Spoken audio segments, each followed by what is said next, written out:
Bismillahirrahmanirrahim. Assalamualaikum warahmatullahi wabarakatuh. Alhamdulillah al-qail fi muhkam tanzil.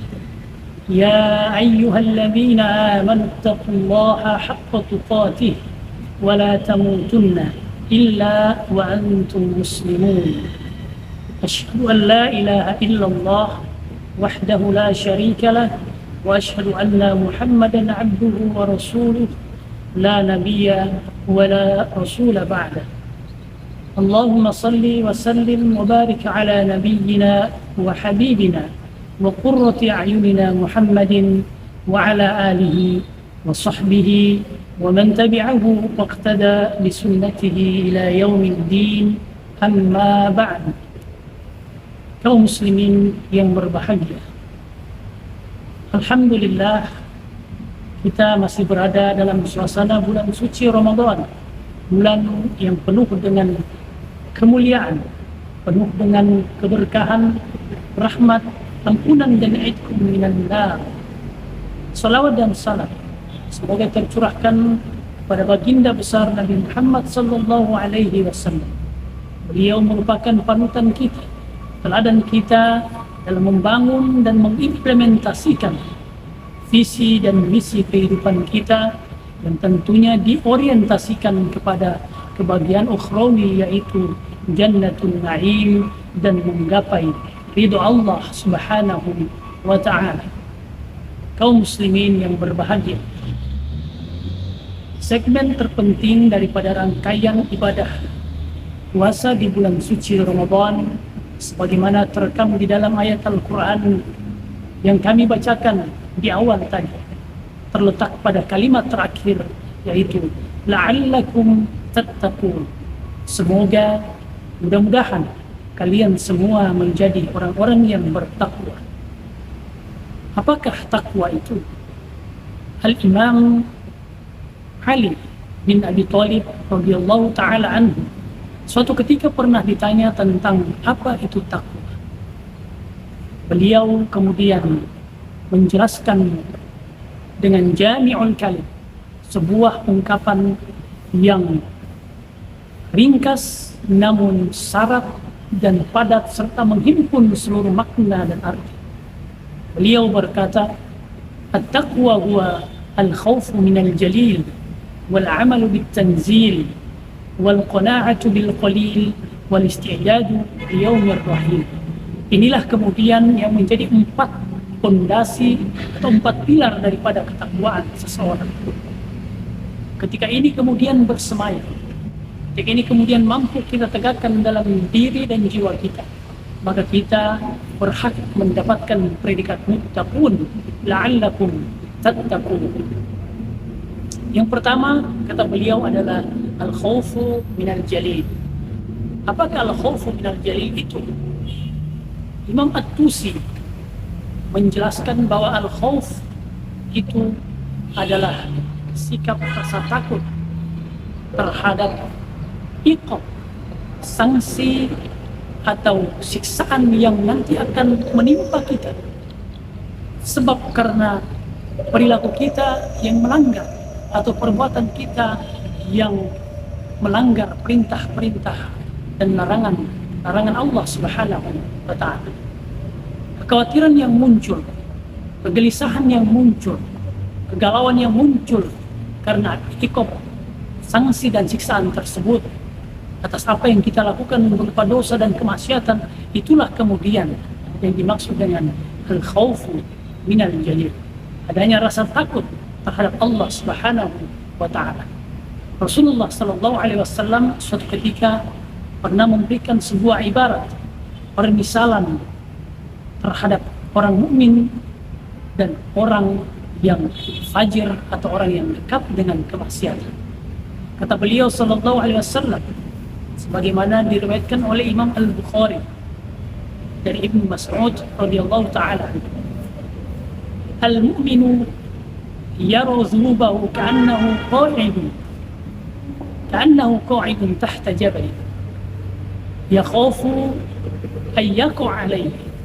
Seorang mukmin itu ketika mereka berhadapan Jika mereka melihat dosa-dosa mereka, mereka beranggapan seakan-akan mereka seperti orang yang sedang duduk di bawah sebuah gunung yang besar.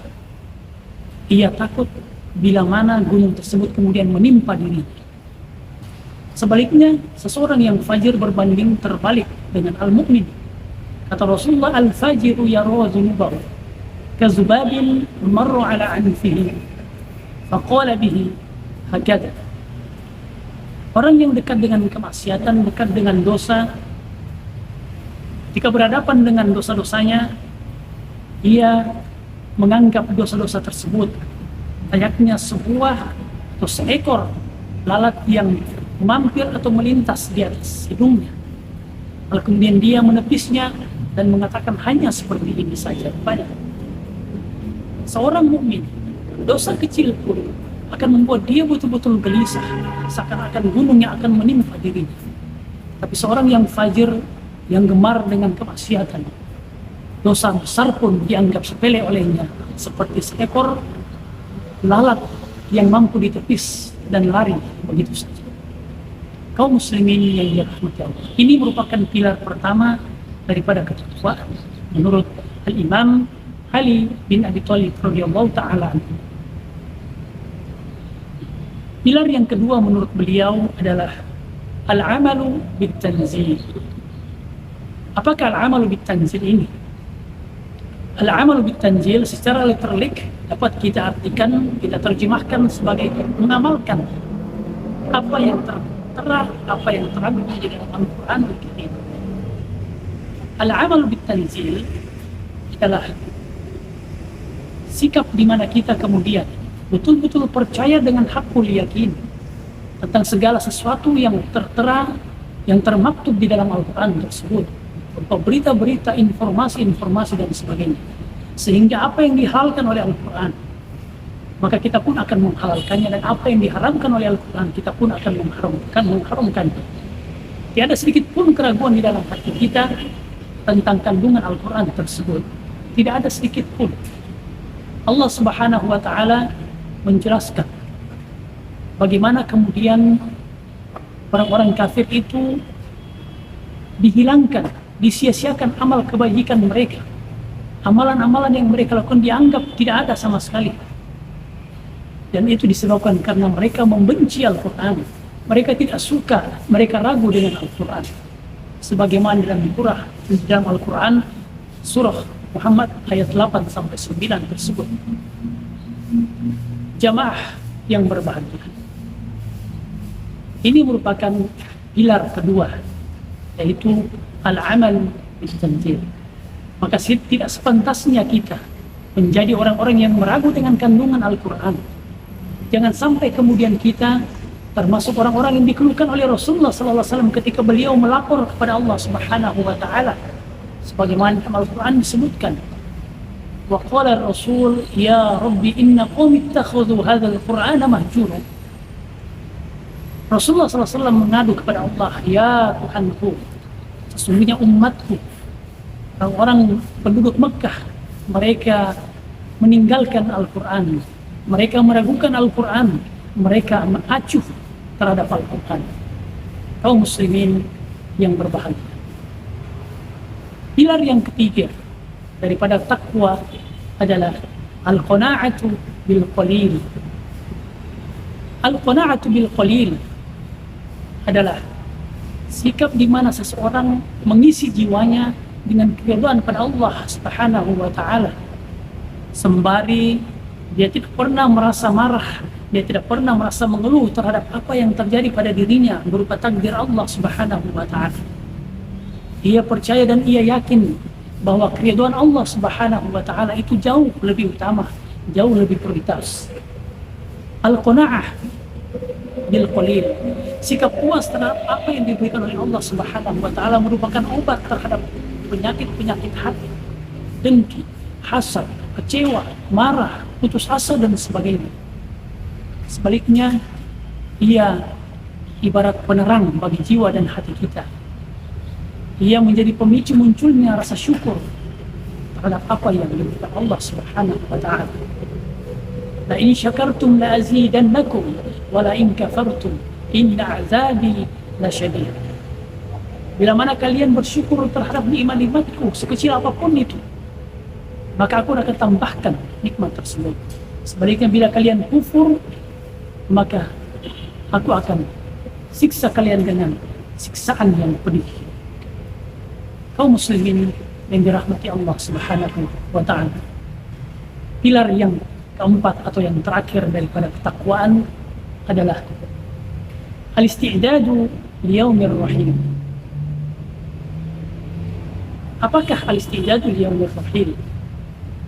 Al-isti'dadu liyaumir rahil adalah sikap mawas diri seseorang muslim sembari senantiasa menghiasi dirinya, memperkaya dirinya dengan bekal-bekal untuk persiapan sesudah kematiannya. Sebab dia meyakini bahwa perjalanan yang jauh lebih panjang daripada perjalanan dunia ini adalah perjalanan sesudah kematiannya. Perjalanan yang abadi-abadan yang kemudian akan menentukan apakah kita akan ditempatkan di surga Jannatul Na'im ataukah kita akan ditempatkan pada neraka Jahannam. Kaum muslimin yang berbahagia, al-istidadu liyaumir rahil sangat selaras dengan firman Allah di dalam Al-Quran. Ya ayyuhalladzina amanu taqullaha wal tanzur nafsum ma qaddamat lighad. Wahai orang-orang yang bertakwa, wahai orang-orang yang beriman, bertakwalah kepada Allah, dan hendaknya kalian memperhatikan, mengamati dengan seksama apa persiapan-persiapan yang kalian lakukan untuk sesudah kematian kalian, untuk hari esok, hari di mana kemudian kita dibangkitkan oleh Allah Subhanahu wa ta'ala.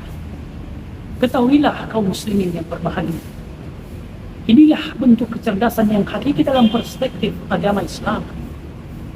Kecerdasan hakiki dalam Islam bukanlah mereka yang memiliki IQ di atas rata-rata, mereka yang memiliki indeks nilai kuliah 3, atau bahkan 4.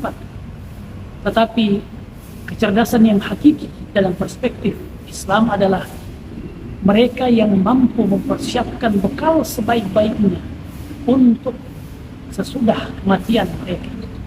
Sebagaimana dalam sebuah hadis yang diriwayatkan Imam At-Tirmidzi, Rasulullah sallallahu alaihi wasallam bersabda, al-kayyisu man dana nafsahu wa 'amila lima ba'da al-maut. Bahwa orang yang cerdas itu adalah mereka yang mampu menahan hawa nafsunya sampai kepada titik nadir, sembari mereka senantiasa mempersiapkan dirinya dengan bekal-bekal untuk sesudah kematiannya. Subhanallah. Mudah-mudahan Allah Subhanahu wa ta'ala menempatkan kita termasuk orang-orang yang bertakwa. Mudah-mudahan Allah senantiasa mampu meringankan langkah kita dalam membangun 4 pilar ketakwaan di dalam diri kita, yaitu adanya rasa takut kepada Allah Subhanahu wa ta'ala, kita mengamalkan apa yang dalam Al-Quran, percayai, meyakini, lalu kemudian terhadap apa yang menimpa kita, apa yang Allah berikan kepada kita, kita menyikapi dengan rasa cukup, rasa ridho, dan yang terakhir adalah semua yang kita lakukan, usaha yang kita ikhtiarkan di muka bumi ini, tiada maksud dan tiada lain kecuali untuk persiapan sesudah kematian kita. Subhanallah. Mudah-mudahan Allah memberikan kesehatan dan keafiatan kepada kita hingga kemudian kita berpisah dengan bulan suci Ramadan, dan kita termasuk orang-orang yang tidak celaka, termasuk orang-orang yang tidak merugi, sebagaimana dalam hadis Rasulullah SAW, rajima anfu rajulin dakhala alaihi Ramadan thumma salakh qabla an yughfar lah. Rugi, celakalah seseorang yang bertemu dengan bulan suci Ramadan, lalu kemudian dia berpisah dengan bulan suci Ramadan, atau Ramadan kemudian meninggalkan dia, tetapi dosa-dosanya belum juga diampuni oleh Allah Subhanahu wa ta'ala. Na'udzubillahi min zalik, summa na'udzubillahi min zalik. Nasrun minallahi wa fathun qarib wa basyiril mu'minin fastabiqul khairat. Mari senantiasa kita hidupkan kita gairahkan kompetisi kebajikan. Summa assalamualaikum warahmatullahi wabarakatuh.